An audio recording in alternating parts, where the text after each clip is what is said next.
Welcome to this edition of GISTS, where I'll be discussing true and factual incidents around the world that that are quite strange, but the old meaningful information for us to learn one or two things from.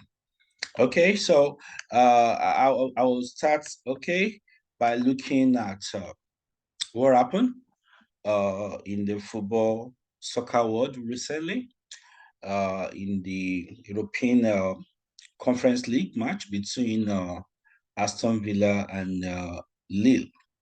Okay, so the match ended, I think, 3-3 aggregate, so it was a draw. And because of that, it has to go into penalty kicks. Okay, and the world famous goalkeeper for Aston Villa, Emiliano Martinez. I'm sure if you follow football, you will know him as the Argentina coach, or rather, Argentina goalkeeper that won the World Cup, the last World Cup with Lionel Messi. Okay, so it's quite a a famous goalkeeper globally and known also for his rather uh, funny things he does on the on the pitch. Okay, so in this particular match with against Lee, he got a yellow card. Okay, he got a yellow card earlier. Then when they got to the penalty shootout, the referee gave him a second yellow card. Uh, I think allegedly for time wasting, even though he said what he was doing, the other goalkeeper too was doing exactly the same thing, and actually he was even just asking for the ball. Right, there was no ball in the at the spot. So he was asking that the ball should be sent so that the kick can be taken. Whatever the case, maybe the referee gave him a second yellow card, and everybody, of course, was expecting that the red card would follow. Of course, that's the norm in football, right? First yellow card, second yellow card, right? Then automatically you have a red, and you are sent off. But what was strange in this match to people globally was the fact that Martinez was not sent off after the yellow card, the second yellow card, and he kept playing, and a lot of people were confused. Why? Why was it a mistake? All right. I'm sure you have also heard about the case where a referee mistakenly gave a three yellow card, all right, in a match. Okay, so these things could happen, of course. Mistakes have happened from the part of the referee in time past, and people are wondering, is this also another referee mistake? All right, but the truth is that, all right, it wasn't a mistake, all right? It was not a mistake. Actually, according to the footballing rules, all right, so whatever card the cards that the player have accumulated during the match does not transition into the penalty kick. All right, so you can't really count it. So it's like a clean slate entirely once you move into penalty kicks. And that was why the second yellow card did not count against Emiliano Martinez. And that was why he was able to still continue manning the goalposts for Aston Villa. Right? Incidentally, was able to do what he knows how to do best again, and was able to save two penalty kicks. which ensured that Aston Villa proceeds at the expense of Lille into the semi to the next stage of the competition. And now the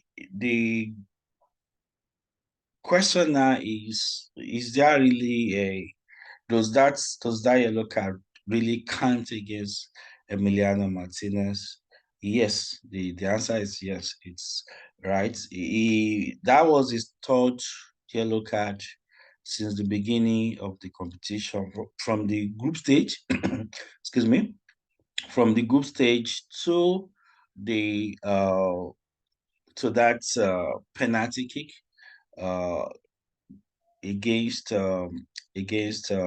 Lille. He has accumulated. That was his third, all right, yellow card, and the rule says that once you have accumulated three consecutive yellow cards that did not lead to a red card, that means you're going to miss the next competition. You're going to miss the next match. So definitely, um, Emiliano Martinez is not going to play in the next stage, the next match of the competition. All right. I hope that does not count against them at the end of the day because it has been solid for them um, at the back. Okay, so that is the first gist, the first string gist I'm sharing with us in this edition. The fact that you can get a second yellow card, all right, and not get sent off, as long as you did not get that second yellow card within regulation time or within extra time. So once it starts, penalty kick starts, all right, definitely you are starting on a fresh slate. All right, but cumulatively, all right, in the competition, the yellow card will still count, like as in the case of Emi Martinez missing the next match because of that third yellow card. I hope that clears the air about that. Okay, the second gist, okay, in this edition is US military conducts first ever woman versus AI dogfight. Yeah, so for some of us that may be wondering what's a dogfight, all right, a dogfight is actually fight between pilots. Of course, I'm sure you know that's why every country has air force. Okay, so the military, you have the air force, you have the soldiers, all right, the army, all right, that fights on land. Then of course you have the navy that fights on sea, all right. And believe you me, there are other sections of the military that might not publicize, but are there. Okay, so but generally we'll divide the military's arms, all right, forces into those broadly into those three. Okay, so you have the navy, you have the army, then you have the air force. All right, so you have fights. I'm sure many of us have watched at least worst case scenario World War II war movies. All right, so you see, right? Two pilots trying to outgun one another, right? Or outmaneuver one another uh, in the air, okay?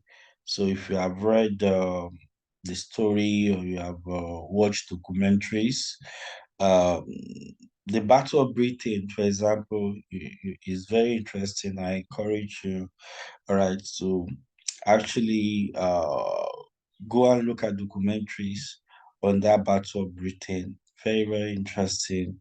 All right. How the British Air Force, all right, actually were able to stand their ground. All right. At the time when everybody believed that, Britain is going down, but kudos to the Air Force. they really did a great work there.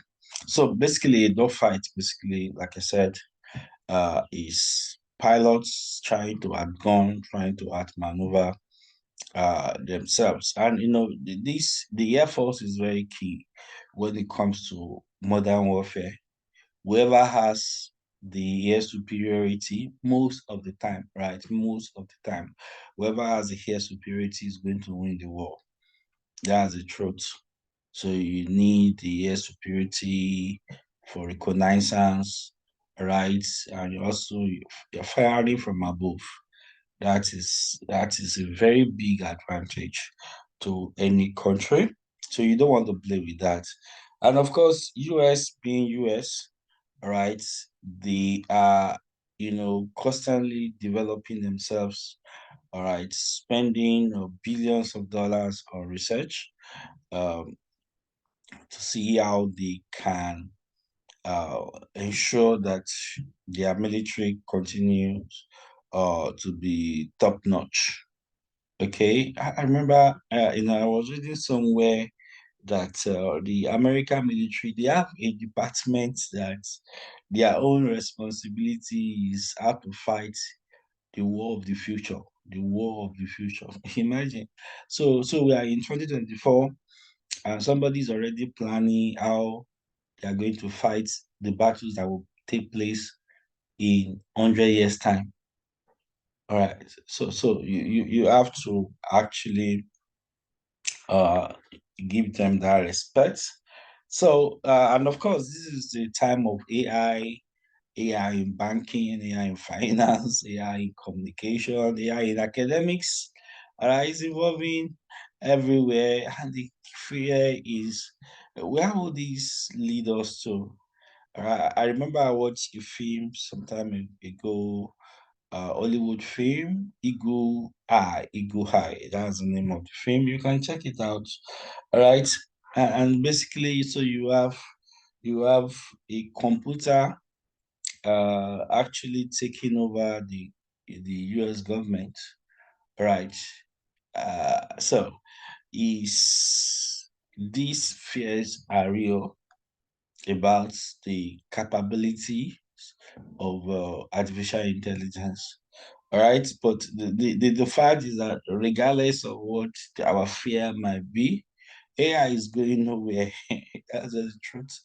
It's going nowhere. I read of scientists that say, no, no, no, I will not be any part of this again. All right. So some of the people that were involved in early research of AI are saying, no, this is too. Now some of them are actually training it over, all right, because they could see the expanse of possibilities. Okay. But like I said, it's not going anywhere. All right. So it's just, basically you take the benefit with the risks, and hopefully you're going to be able to manage that risk. All right. So recently, the US military was able to test their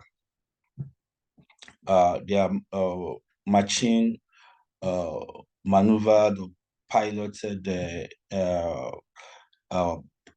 fighter, right? They call it X62A Variable Stability in Flight Simulator Test Aircraft, Vista, all right? So this is basically, all right, a, a plane, all right, a fighter plane that is being managed remotely, all right? So there were people inside that plane. I think as a matter of safety precautions and maybe last minute, just in case something, I think we call it fallback scenario in software development. Fallback scenario, if you can't go forward, you can go backward. So worst case scenario, you can use that. But in this particular test, there was no need for that woman intervention at all, which is a serious plus for that project. All right, so they had an AI controlled plane versus a woman piloted plane. All right, And so, though they didn't, the U.S. military did not release the result of the test of that dogfight between the human pilots and the AI piloted plane. But if you look at some similar tests that have been done in the past. I think I read of one where the machine piloted aircraft was able to defeat the human piloted aircraft, 5-0, right? So we're getting there. We're getting there. I've been seeing this for years, actually, that where America is going now is to be able to minimize human casualties on their own part. All right, they want to see how how far they can go actually in using machines. I used to joke in ITOD classes, that look, it will come to a time that you are sending your physical soldiers, then the developed world is actually sending robots. Just like we used to watch in all those science fiction films. We just think it's just films, but that is where the world is going. All right. So somebody can just stay in one office or in a bedroom and is controlling. All right. So just robots, if you may, on the field of battle. All right. So this is a great breakthrough for the U.S. military. And from it, so many comments I've read, comments made by professionals in the field on this is that one of the key challenges pilots face up there is the effect of gravitational force. Of course, we all know that. All right. So there are some maneuvers that are extremely risky that if you try it, all right, you might not be able to recover the plane at human level. But now generally it's agreed now that with these AI piloted fighter jets, all those maneuvers are now possible. They are now possible. All right, so congratulations to US military on this. Of course, it's not only the US military that is working on this. All right, AI globally. All right, people, countries, private investors. All right, are actually researching heavily on the possibilities. All right, with artificial intelligence and robotics. So you are welcome to the war of the future, wars in which battles will be fought and won by whichever country has the superior artificial intelligence technologies. All right, so that's that about that. Uh, let's look at the third gist I have for us today on strange gists, and that is related to the second, the last one I just talked about on the use of AI. All right, in fighter jets. All right, now FBI Director Christopher Wray said hackers are attacking U.S. infrastructure. All right, and in cybersecurity, there's something that is called denial of service. Right, so basically, you make a service unavailable. That's simply what it means. Make a service unavailable. All right, so imagine you want to browse, you go to www or whatever, it's gone. All right, because at the national level, the country is shut off from the internet. All right. Um, you want to, so you have trains, all right, getting derailed. You have airport facilities, all right, getting shut down. Okay, so all manner of infrastructure, national infrastructure, critical infrastructure, not working. You won't make a call on your cell phone. all right, the call is not going through. These are the green picture that actually the FBI and the relevant cybersecurity organizations in the United States are painting now. All right, so it's possible now that attackers can actually go for a country's infrastructure and shut it down. All right, so imagine the kind of national chaos that is going to lead to. All right, so aircraft cannot fly, trains cannot move because of the fear that somebody is going to program them to just go up the rail. All right, and we have so many Internet of Things now, IoT. Right? So what that means is that you have so many objects that are running on the internet. All right, and of course, anything that is running on the internet now falls into the cyberspace. All right, and so when the national cyberspace is now hacked, it means everything that that country has on the internet, and believe you me, what most countries have on the internet is huge, huge, and huge. So this is a very big threat to uh, national security. All right, but really, it's not like I said earlier.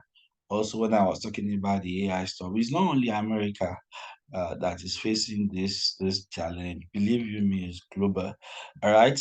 If you ask the intelligence community in many of the uh, big countries and even those not so big countries, you'll be shocked, right, at the rates of of cybersecurity incidents that are that are happening. Some of them are reported, some of them are being managed internally within those countries.